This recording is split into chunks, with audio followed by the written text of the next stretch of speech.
Bedsteforældrenes europæiske paraplyorganisation EGC, Grandparents for Climate, havde inviteret deres medlemsorganisationer til en stor fælles konference i Oslo i slutningen af august.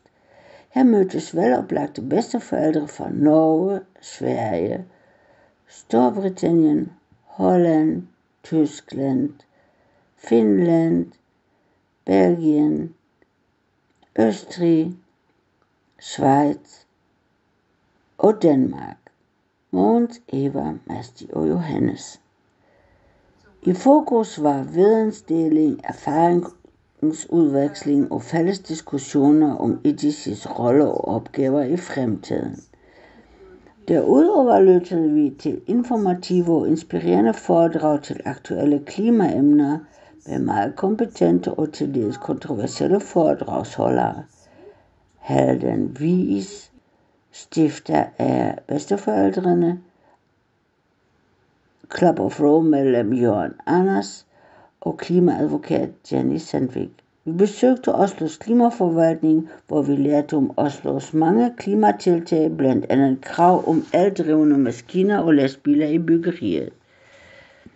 Derudover tog vi til Akselva, hvor elven igen flyder overjordisk, og man har omdannet et gammelt industriområde til en grøn bydel med et nyt grønt biohabitat for dyr og planter og beboerne.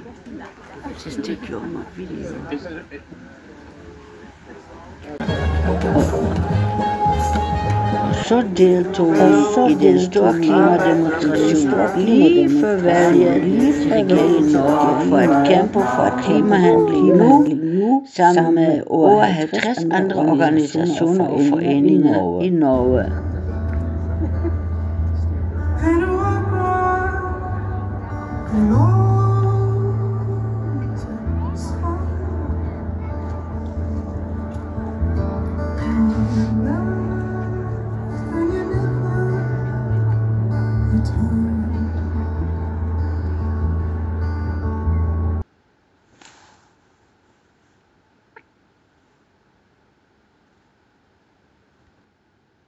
Sammen så står vi stærkere. Her synger vi sammen med bestyrelsen Eva, Godela, Philip, Isabel og Roland og den sødeste Linda Parr, formand for Bedsteforældrenes klimaaktion i Norge. We walk hand in hand today.